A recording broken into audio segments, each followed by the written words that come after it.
લગ્ન પ્રસંગમાં ખાઈએ છે ને એવું ટીંડોળાનું શાક શું તમે ઘરે બનાવવા માગો છો? તો ચલો બનાવીએ. એકદમ સરળ રીત છે અને સિમ્પલ મસાલા છે. બનવામાં ઝડપથી બની પણ જાય છે ને ઘરના હોશિયા અને ખાય છે. તો ચલો આપણે બનાવવાનું શરૂઆત કરીશું. એના માટે ટીંડોળા જોઈશે. તો જે પણ તમને ટીંડોળાની જરૂર હોય એ પ્રમાણે તમે ટીંડોળા લઈ શકો છો. ધોઈને સરસ એવા કાપી લેવાના. તો મેં અહીંયા સરસ એવા ટીંડોળા કાપી લીધા છે. હવે આપણે તેલ મૂકીશું આ રીતે કઢાઈમાં. હવે તેલ ગરમ થાય એટલે રાઈ નાખીશું, થોડું જીરું નાખીશું અને થોડીક હિંગ નાખીશું. હવે રાઈને તતડવા દઈશું અને પછી આપણે આદુ અને મરચાંને મેં કૂટીને લઈ લીધા છે. તો આદુ અને મરચાંને આપણે કૂટી લેવાના ખાયણીથી અને પછી આની અંદર નાખીને સરસ એવા સાંતળવાના છે. તો 1 મિનિટ માટે આ રીતે સાંતળવાના છે. થોડીક એની કચાશ છે એ જતી રહે ત્યાં સુધી સાંતળીશું. પછી આપણે સમારેલા ટીંડોળા છે આની અંદર નાખી દઈશું. હવે ટીંડોળા છે એને પણ આપણે આની અંદર જ સરસ એવા મિક્સ કરી લેવાના છે પહેલાં, એટલે જે આદુ અને મરચાંનો ટેસ્ટ છે ને એ ટીંડોળામાં સરસ એવો આવી જાય. હવે આપણે એમાં મસાલા કરીશું. તો મસાલામાં કંઈ વધારે નથી કરવાના, ખાલી હળદર અને આપણે સ્વાદ પ્રમાણે મીઠું નાખીશું.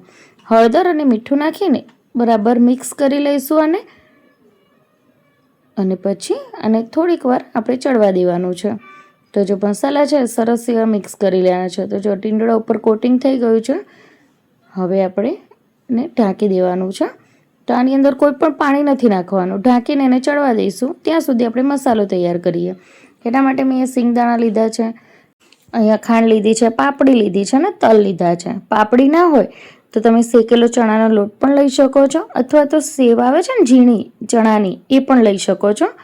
હવે આ બધી જ વસ્તુ છે આપણે આ રીતે મિક્સર ગ્રાઇન્ડરમાં નાખી દઈશું અને આપણે એને દરદરું પીસી લઈશું. તો જો પીસાઈ ગયું છે. તો બહુ ઝીણું નથી કરવાનું, એકદમ લોટ નથી કરી દેવાનો, આ રીતનું દરદરું પીસવાનું છે. તો સરસ એવું પીસાઈ ગયું છે. તો આપણે આ થાળીની અંદર જ કાઢી લઈશું પાછો. તો શું તમે ક્યાંય લગ્ન પ્રસંગમાં જાઓ ટીંડોળાનું શાક આ રીતનું હોય છે તો તમને ભાવે છે કે નહીં કોમેન્ટમાં જરૂરથી કહેજો. તો જો આપણો મસાલો પીસાઈ ગયો છે ને, હવે એને આ રીતે મિક્સ કરવાનો છે.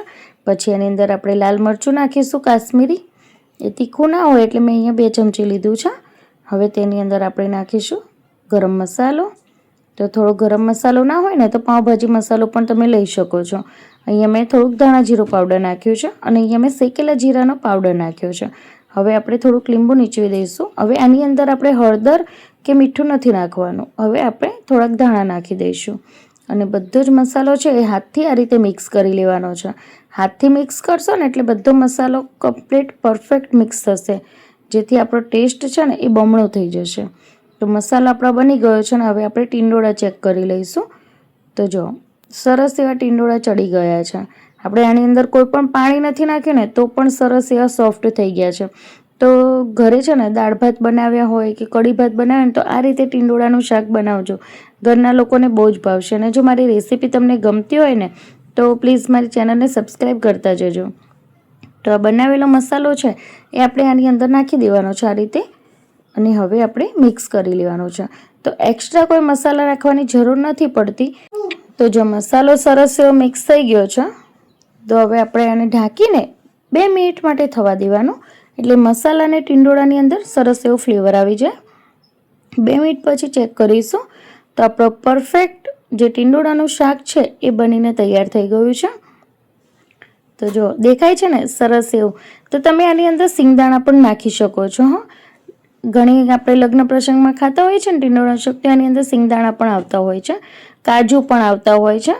તો તમારે જે પણ નવું વેરિએશન આની અંદર કરવું હોય તો કરી શકો છો. પણ આ રેગ્યુલર મેં ટીંડોળાનું શાક બતાવ્યું છે જે ઘરે આપણે નોર્મલી રોટલી સાથે ખાઈ શકીએ. અને દાળ ભાત બનાવીએ ને તો એની સાથે તો આ શાક એટલું ટેસ્ટી લાગે છે ને, તો જરૂરથી મારી રેસીપી ટ્રાય કરજો. અને હા, ઘરે બનાવો ને તો પછી રિપ્લાય પણ કોમેન્ટમાં જરૂરથી કરજો કે કેવું બન્યું હતું. તો તમને મારી રેસીપી ગમી હોય તો વિડીયોને લાઈક કરી દેજો, શેર કરજો અને સબસ્ક્રાઈબ કરજો મારી ચેનલને. અને આવી જ રીતે મને સપોર્ટ કરતા રહેજો. તો ચલો મળીશું નેક્સ્ટ વિડીયોની અંદર આવી જ નવી રેસીપી સાથે. જય શ્રી કૃષ્ણ, આવજો, બાય બાય.